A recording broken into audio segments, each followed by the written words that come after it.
சைவமும் தமிழும் வளர்த்த பெரியார்கள், தெய்வத் துண்டர்கள் புரிந்த நாயன்மார்கள் வரலாறு.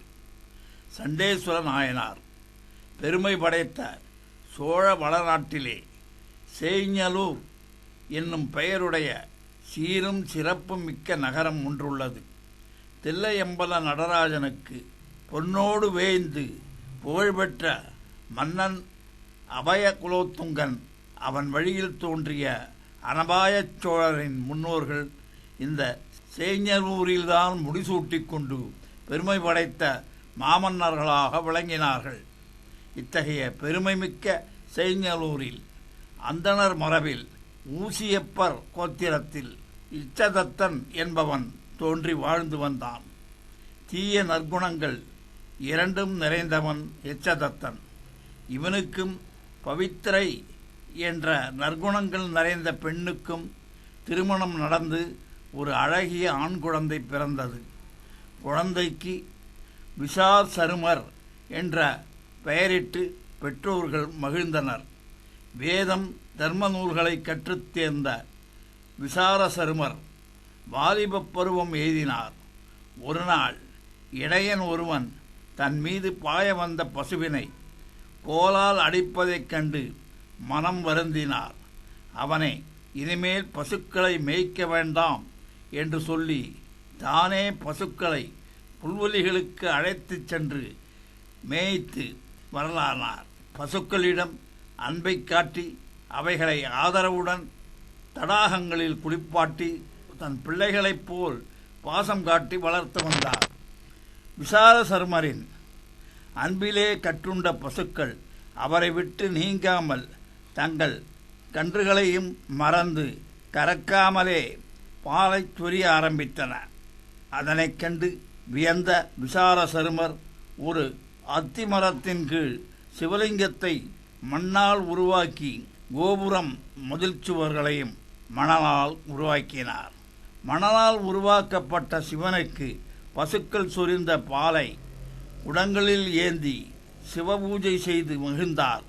இவ்வாறு பாலை அபிஷேகம் செய்தும் பசுக்களுக்கு உரியவருக்கும் பால் குறைவின்றி இருந்தது. இதைக் கண்டு பொறாமை கொண்ட ஒருவன் விசாரசருமர் வீணாக பாலை மணலில் ஊற்றி விளையாடுவதாக ஊரில் உள்ளவர்களிடம் கோள் சொன்னான். எச்சதத்தனிடம் சென்று அவன் மகனின் செய்கையை பற்றி கூறினார்கள். எச்சதத்தன் ஊரார் கூறியதை நம்பவில்லை. தன் மகனா அப்படி தவறான காரியங்களை செய்கிறான் என்பதை நேரில் பார்க்க விரும்பினான்.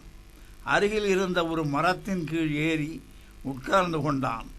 விசாரசருமர் வழக்கம்போல் பார்க்குடங்களை எடுத்து மணனால் உருவாக்கப்பட்ட சிவலிங்கத்திற்கு திருமஞ்சனம் செய்வித்தார். அதைக் கண்டு ஆத்திரமடைந்த எச்சதத்தன் மரத்தில் இருந்து இறங்கி வந்து கையில் இருந்த கோலால் விசாரசருமரின் முதுகில் ஓங்கி அடித்தான். வாயில் வந்தபடி அவரை திட்டினான். விசாரசருமர் இறைவன் மீதே மனதை செலுத்தியபடி இருந்ததால் அடியை வாங்கிக் கொண்டும் எழுந்திருக்கவே இல்லை.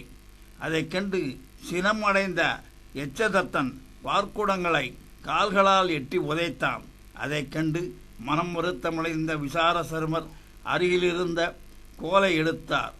அக்கோல் மழுப்படையாக மாறவே அதனால் பார்க்குடங்களை எட்டி உதைத்த தம் தந்தையின் காலை வெட்டி துண்டாக்கினார். அதன்பின் தன் சிவபூஜையில் மீண்டும் ஈடுபடலானார்.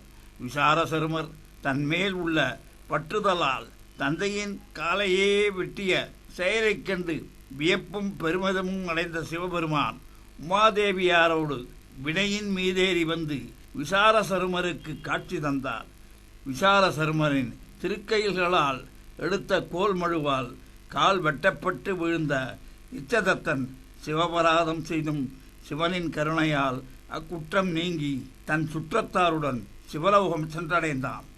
பிழை புரிந்த தந்தையின் காலை மழுவால் துண்டித்த வேதியர் சிறுவன் விசாரசருமர் மானிட உடலோடு சிவபெருமானின் மகனாக ஆகும் வாய்ப்பை அடைந்து சிவபெருமான் மீது அன்பு மிக கொண்டு அடியார்கள் செய்யும் செயல்கள் எதுவுமே அருந்தவமாகும். மெய்மையே திருமேனி வழிபடா நிற்க வெகுண்டெழுந்த தாதைதான் மழுவினால் எரிந்த அம்மையான் அடிசண்டி பெருமானுக்கு அடியே என்று சுந்தரர் பாடியிருக்கிறார். தொடர்ந்து திருக்கோயில்களை பற்றி சொல்வோம். நன்றி, வணக்கம்.